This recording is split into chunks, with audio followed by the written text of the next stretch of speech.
2025 के पहले ही monsoon spell ने दिल्ली एनसीआर का सच एक बार फिर हमें दिखा दिया। बस एक बारिश और पूरा दिल्ली एनसीआर ठप हो गया। घर से निकलना मुश्किल, घर पहुंचना और भी मुश्किल। सड़कें डूब गईं, लोग फंस गए और कुछ ने तो अपनी जान तक गंवा दी। गुरुग्राम में 133 mm बारिश ने सिटी को घुटनों तक पानी में डुबा दिया। गाजियाबाद में एक मां अपने बच्चों के लिए खाना बनाने वाली थी, पर उसकी झुग्गी की दीवार गिर गई और उसकी मौत हो गई। सोचिए, सिर्फ एक रात की बारिश और 9 लोगों की जान चली गई।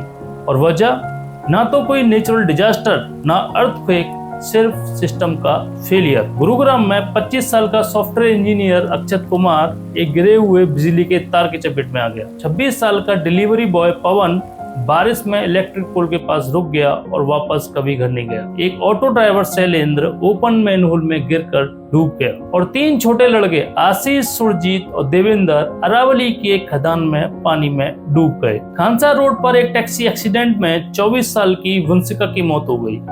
एक बारिश ने न सिर्फ सड़कें डुबाई बल्कि इंसानियत को ही डुबा दिया। इंडियन मेट्रोलॉजिकल डिपार्टमेंट IMD ने पहले ही अलर्ट दिया था, लेकिन NCR के लिए ये बारिश सिर्फ एक अलर्ट नहीं, एक फुल ब्लोन डिजास्टर बन गई। गुरुग्राम में 133 mm बारिश हुई सिर्फ एक रात में, वेडनेसडे शाम से थर्सडे मॉर्निंग तक। ये हैवी रेनफॉल की कैटेगरी में आता है।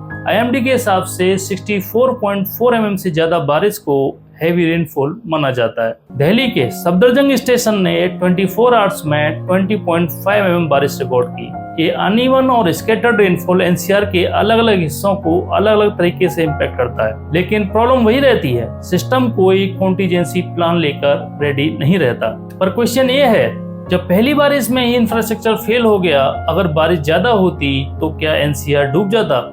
जब वेदर डाटा पहले से ही मिल रहा था, रेनफॉल की इंटेंसिटी मेजर हो रही थी, तो फिर किस लेवल पर प्लानिंग फेल हुई और किसने जिम्मेदारी ली? मानसून के सिर्फ एक बारिश के बाद ही दिल्ली NCR का इंफ्रास्ट्रक्चर पूरी तरह से फेल हो गया। और इस फेलियर के पीछे सिर्फ बारिश नहीं बल्कि एजेंसीज का कोऑर्डिनेशन का ना होना सबसे बड़ा कारण है। दिल्ली के ड्रेनेज और सीवेज सिस्टम का जिम्मा MCD, PWD, DJB, DDA, NDMC और irrigation and flood control department जैसे कई अलग अलग डिपार्टमेंट के पास है।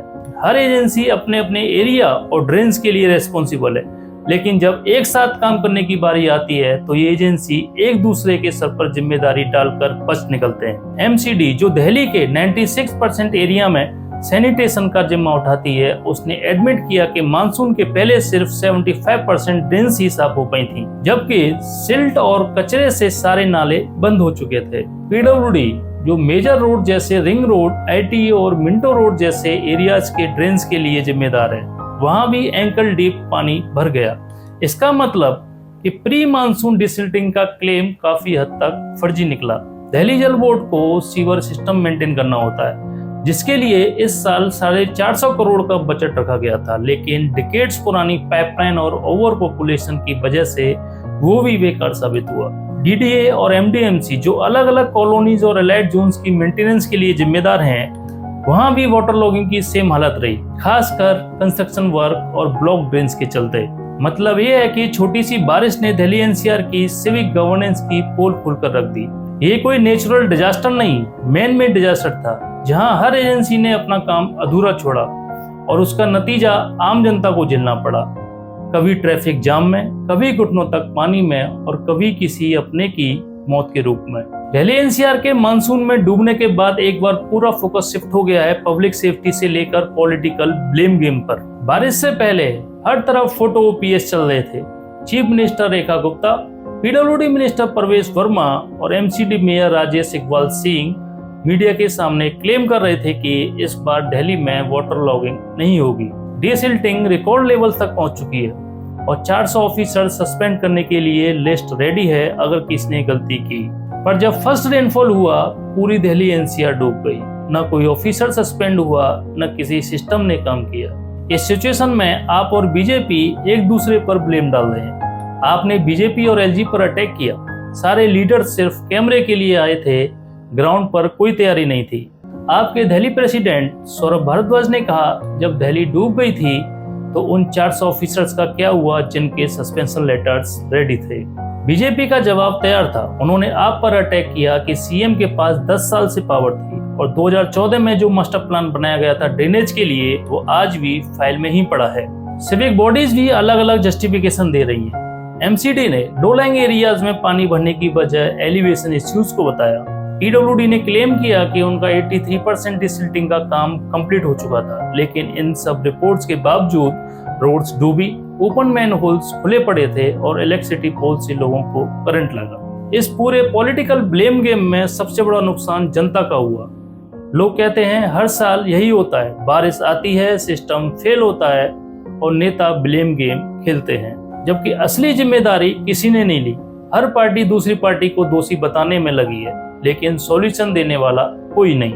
दिल्ली एनसीआर के ड्रेनेज सिस्टम में पैसों की कमी नहीं है, लेकिन प्लानिंग और एग्जीक्यूशन में बड़ी फेलिंग्स हैं। इस साल एमसीडी ने मॉनसून के पहले 36 करोड़ एलोकेट किए ड्रेन क्लीनिंग के लिए और क्लेम किया गया कि 1.7 लाख मेट्रिक टन सिल्ट निकाली गई, जो पिछले साल से 2.8 टाइम्स ज्यादा थी। पीडब्ल्यूडी ने भी रिपोर्ट दिया है कि उन्होंने अप्रॉक्स 2100 किलोमीटर के ड्रेनेज नेटवर्क में अप्रॉक्स 1800 किलोमीटर यानी 83.8% ड्रेन साफ कर दिए। फिर भी कई एरियाज में घुटनों तक पानी भरा मिलता है। इसका मतलब सिंपल है, या तो डाटा इन्फ्लेटेड है या डिसिल्टिंग ग्राउंड पर पुअर क्वालिटी से की गई। डीजेबी को सीवर सिस्टम अपग्रेड करने के लिए 450 करोड़ मिले, लेकिन डिकेड्स पुराने सीवर लाइंस और चोक मैनहोल्स ने सब एफर्ट्स जीरो कर दिए। 2014 में एक कॉम्प्रिहेंसिव ड्रेनेज मास्टर प्लान बनाया गया था, लेकिन 11 साल बाद भी वो फाइलों में ही पड़ा है। बजट एलोकेट होता है,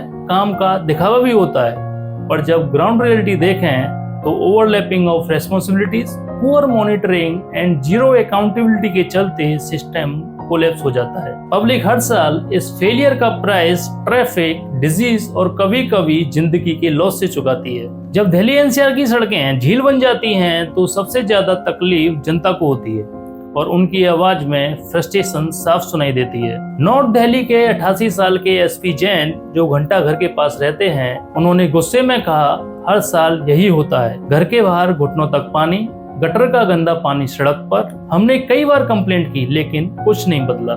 न्यू फ्रेंड्स कॉलोनी की आरडब्ल्यूए प्रेसिडेंट चित्रा जैन बताती हैं कि वेडनेसडे रात की बारिश के बाद लोग घंटों तक रास्ते में फंसे रहे। सीवी रमन और जेडी मुसाफिर रोड पूरी तरह से बंद थी, पानी लोगों के घरों तक पहुंच गया। ये सिर्फ दर्द भरे कोट्स नहीं है, ये एक सिस्टम के फेलियर की जिंदा गवाही है। जब सीनियर सिटीजन्स और बाकी प्रोफेशनल्स एक ही बात रिपीट कर रहे हैं तो सरकारी तैयारियों का क्लेम अपने आप एक्सपोज हो जाता है। हर मानसून में एक ही सवाल उठता है, सालों से चिल्ला रहे हैं, अब और कितना बर्दाश्त करें। जब हर साल दिल्ली एनसीआर मानसून के एक ही बारिश में डूब जाता है तो सवाल उठता है, इसका सॉल्यूशन क्या है। सबसे पहला स्टेप है क्लियर अकाउंटेबिलिटी। फिलहाल ड्रेनेज और वाटर मैनेजमेंट का काम MCD, PWD, DJB, DDA, NDMC और फ्लड कंट्रोल जैसे 6 अलग अलग एजेंसी के बीच बटा हुआ है, लेकिन कोऑर्डिनेशन की काफी कमी है। किसी एक एजेंसी को जिम्मेदार ठहराना मुश्किल हो जाता है जब सब एक दूसरे पर उंगली उठाते हैं। एक इफेक्टिव सॉल्यूशन के लिए छोटी छोटी स्टेप्स नहीं, कॉम्प्रिहेंसिव लॉन्ग टर्म प्लानिंग चाहिए, जैसे कि 2014 में बनाया गया ड्रेनेज मास्टर प्लान, जो आज भी ज्यादातर कागजों में ही पड़ा है। बजट तो हर साल एलोकेट होता है, 450 करोड़ डीजेबी के सीवर सिस्टम अपग्रेड के लिए मिला। एमसीडी ने 1.7 लाख मेट्रिक टन सिल्ट हटाने का क्लेम किया, पर ग्राउंड पर वाटर लॉगिंग वहीं की वहीं रही। दूसरा सॉल्यूशन है रियल टाइम मॉनिटरिंग और अर्ली वार्निंग सिस्टम, जिससे पब्लिक को टाइमली अलर्ट मिल सके। तीसरा इंपॉर्टेंट पॉइंट है इंफ्रास्ट्रक्चर इन्वेस्टमेंट इन लो लाइंग एरियाज, जहां हर साल वाटर लॉगिंग होती है। सिर्फ डिसिल्टिंग नहीं, structural redesign and slope correction भी होना चाहिए। और सबसे जरूरी है पॉलिटिकल विल। जब तक फ्लडिंग सिर्फ ब्लेम गेम बनकर रह जाएगी और अकाउंटेबिलिटी किसी पर नहीं आएगी, तब तक हर साल ये सीन्स रिपीट होंगे।